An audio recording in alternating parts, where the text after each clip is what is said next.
Baibonko Luka kombo nini oyo baye kotala pardon bakombo na bango na baliste tango eye bazwaki bongo ba carte d'électeur babi atike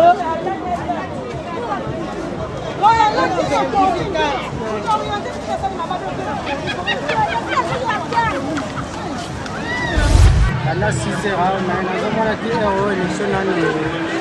nani makamuna me bandite ko yebite so kili les sala ma bani simiso mais toze la kaka lokola toza na posa na petit ya ko voter toze la kaka ata sele ko banda 15 heures ko voter ka passer toza besoin que mais Délicat Dima alobaki que ko banda na 6 heures alors là il est déjà 11h45 jusqu'à là et bandite problème ni tozo yebate na yebite so Dima ayebi déjà que makambo eza bongo bien eza yebi makambo ezo le ka to comprendre que c'est des bonnes machines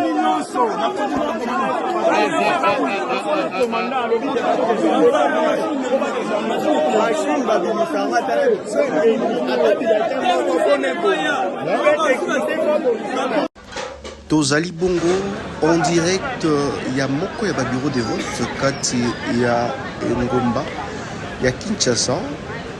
Mesdames et messieurs, bonjour. Oui, Malam, na Congo, Mokili, Ouabino. Enoch Binta, votre journaliste d'investigation. Alors, donc, ça, la constat, comment est-ce que élection, Ezali Bongo, pour les cas, à Kinshasa. Donc, au Tambola, Kota, la Lolene Kanye, Congo Mani, Bazali motivé, Toté, il y a pour voter. Il y a Bango candidat na présidentiel et tout candidat na ba député candidat na ba députés nationaux provinciaux ainsi que ba conseillers municipaux. Alors Tozali Bongo continue toujours au Mosala na biso collaboration exactement avec Mokwa Barélité en choc qui na kuma imak makengo donc pour réaliser émission oyo beaucoup mona comment ba Kongomani ba yé ko ndima baye ko remplir droit na bango tant que citoyen ya kopona oyo asengeli kolobela bango ya kopona oyo asengeli kosala mai oyo bakongomani bazali na besoin ba sala le 20 décembre une journée tellement faramineuse et pas bakongomani là c'est tala bango bazali motivé Baibonko Luka kombo nini oyo baye kotala pardon bakombo na bango na baliste tango eye bazwaki bongo ba carte d'électeur alors baye bongo kotala bakombo na bango na liste bamususu bakomona bamususu bazali bongo komona te bamususu bakokanisa que des places bacandidat bazali parce que bacandidat plus de 25 000 candidats na Congo bazali tellement ébélé bamususu bakokanisa kote oyo na liste alors on était censé expliquer na bamama konote voilà les candidats aux amis bongo peut-être que bungisa carte d'électeur na yo et à travers la liste oyo au coquille ko repérer encore le numéro aux aka et na carte d'électeur nayo partagé c'est une façon de dire que ba élection ezali et puis ezali bongo ko salema le même simbili mais aussi na banga mosusu to ko constater que moi bambilinga bile to kocha ba image ba correspondant na biso ba kotina biso bo na banga mosusu pe moi mbilinga bilinga pe ezali na kete yango ya ba élection moi mbilinga bilinga mosusu ba machine à voter ba déplacer un peu centre école et na kati il y a ba clinique de santé exactement il y a tellement de choses ouais ezali bongo ko l'Obama alors biso ezali totango ko ezali centre de biso na commune ya Kinshasa mais après awa to continuer vous êtes de la chaîne d'actualité Congo Mokili Enoch Binta Enoch Binta journaliste place et to ça vous sala lolenge esengeli bayi Kongomani laissez de j'aime exactement liker et partager laissez aussi des commentaires est-ce que vous votez nani est-ce que choix na yo ezali choix na pardon ezali nani au tika commentaire par rapport à président na yo par rapport à député député au voté na national ou soit député au voté bongo na provincial mais aussi conseiller nini oyo heure voter à maman depuis Bayaki Banda 6h du matin comme Seigneur Lobaki Banda de 6h à 7h. Là, il est 10h passé les 35 minutes de la ville province de Kinshasa, bien évidemment. Mais jusque-là, Nanouba Bandi Koko Tate pour que va voter. Je précise bien à centre au place Maï, Nazali Bongo Kosala, une petite investigation. Comment Mosala Ezali Bongo Kosalema, Enoch Binta au reportage très cher internaute de partout. On va te coller une image et Sengeli, parce que Moussa Nabusso, des fois on peut te dire regarde, faut pas filmer et tout, mais vu qu'on est censé de vous informer, on est doué dans ça exactement.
Mais Dédica Dima à l'Obaki que à 6h, alors là il est déjà 11h45 jusqu'à là, et bandit tes problèmes nini.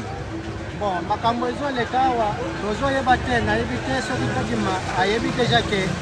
Makamweza bongo bieza, yebi makamwezo le kato comprendre que atwaseni bangono subazawa, mais toma na batu bazo bouger batu bateni ba bango bazana kati bazo bouger mais oyebite so kini nezo le kabazo ebise biso tete ni nezo le kawa. Biso to vandi kaka kimia, rozo la kaka position na bango. Yango toko sala mosala awa ndeko boyoka makambo akoloba bakena bitin devant la machine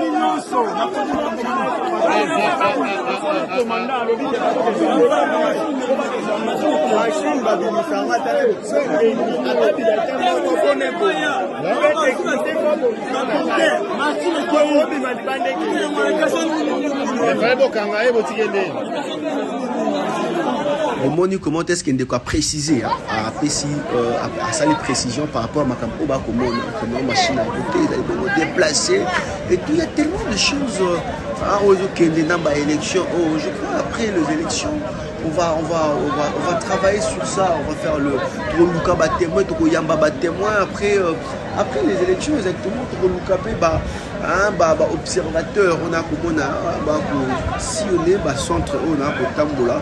En tout cas Toko Tambola management restez connectés branchés sur Congo Mokili pour que vous ratez ata et l'autre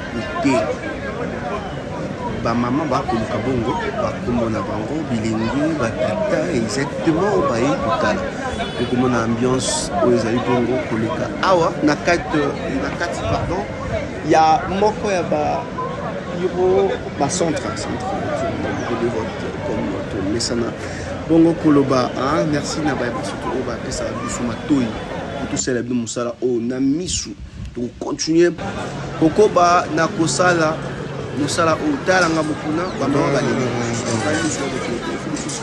Nimba, place et après battre à Rossa avec 6 heures ndenge moi mboka delika di malobaki exactement avec bongo 6 heures.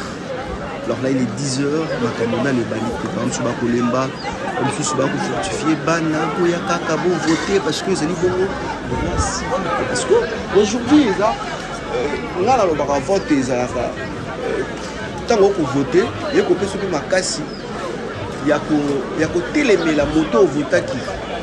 Parce que ça aujourd'hui, voter tes députés qui ont ça à Maramé, le Sénat, ça, au Kenya, à bosser la population. Vous avez un macasse à vous le belayer, c'est ce que vous votez. Alors, quand vous votez, vous allez pour moi, dans ma casse, il y a que le belayer, le lengue et c'est que vous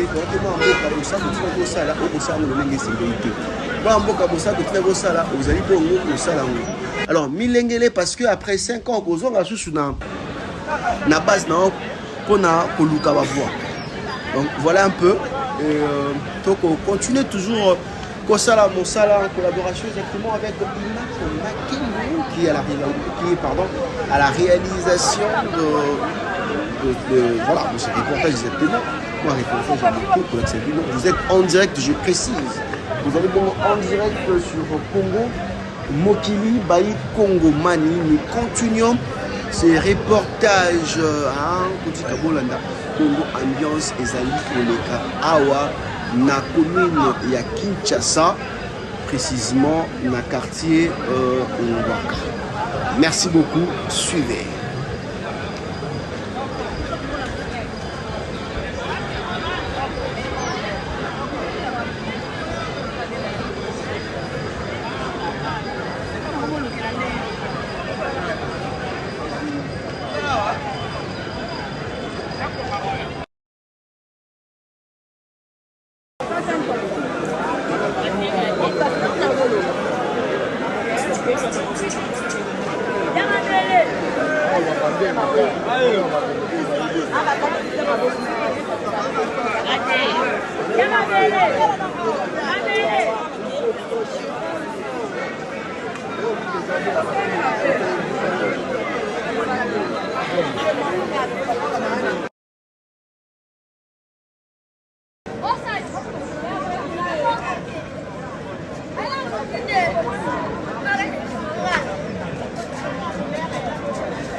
L'ambassadeur des jeunes Congolais pour la paix, Ado Youé, a procédé samedi à l'inauguration de l'ambassade dédiée aux jeunes Congolais. L'inauguration de ces bâtiments, ses vœux, d'après cet ambassadeur, être la concrétisation de la volonté du chef de l'État dans l'encadrement et l'épanouissement de la jeunesse congolaise d'ici et d'ailleurs. C'est ici qu'est situé le siège de l'ambassade de la jeunesse congolaise pour la paix et le développement de la RDC. Plusieurs délégations des officiels congolais, des mouvements associatifs publics et privés, d'encadrement des jeunes, des autorités nationales et provinciales, ainsi que quelques chefs des missions diplomatiques ont assisté à cette cérémonie d'inauguration qui est une première dans l'histoire de l'RDC et celle de la jeunesse RD congolaise d'avoir une cité de la paix 6-4 avenue Mafuata au quartier Basoko dans la commune d'Ngalima à Kinshasa. En croire Ado Youé, ambassadeur de la jeunesse congolaise, l'objectif est d'apporter une solution rapide liée à la création d'un espace d'échange entièrement consacré à la cause de tous les jeunes Congolais d'ici et d'ailleurs. L'ambassade de la jeunesse congolaise vous concerne tous, n'hésitez pas. Vous devez comprendre que ce qui nous réunit nous rend plus forts. Et nous allons avancer toujours avec la paix et surtout l'unité nationale. Voilà pourquoi j'invite toute la jeunesse congolaise à se joindre à nous pour collaborer ensemble. Moi, Je joue juste ce rôle de médiateur et le rôle d'avocat. Je serai là pour vous et je me donnerai corps et âme juste pour vos préoccupations et vos problèmes. On sera là. L'avenir de la République démocratique du Congo promet meilleur et cet avenir est beau. Et nous allons construire tous ensemble l'histoire de ce beau pays, la République démocratique du Congo. D'après les invités, l'inauguration de ces bâtiments se veut être la concrétisation de la volonté du chef de l'État, Félix Tshisekedi, dans l'encadrement et l'épanouissement de la jeunesse congolaise. Et je déclare donc en ce jour inauguré ces bâtiments qui est dédié à la jeunesse et j'invite toute la jeunesse congolaise à fréquenter cet endroit parce que nous mettrons à la disposition de ces lieux toutes les informations et toutes les opportunités pour la jeunesse, mais également que nous tous puissions travailler à côté de nos autorités militaires et sécuritaires sur la question de la paix pour notre pays. Projet, ne restez pas ces jeunes-là qui est en train de murmurer, de pleurnicher à tout moment. Essayez un peu de penser à quelque chose à faire et puis voir l'ambassadeur. C'est l'ambassadeur qui vous fera la voix pour voir le ministre qui peut peut-être concrétiser votre projet. Mais c'est un plaisir, c'est une fierté aujourd'hui d'avoir ces très beaux cadres qui désormais pourra recevoir des doléances, recevoir quelques problèmes que nous avons nous jeunes. Donc je dirais coup de chapeau. Depuis sa nomination au rang d'ambassadeur de la jeunesse pour la paix en RDC, ce digne fils du pays se démène grâce à l'action coordonnée du ministère de la Jeunesse à faire les lobbying et plaidoyer pour l'épanouissement de la jeunesse et son implication dans les processus de prise de décision dans les institutions étatiques.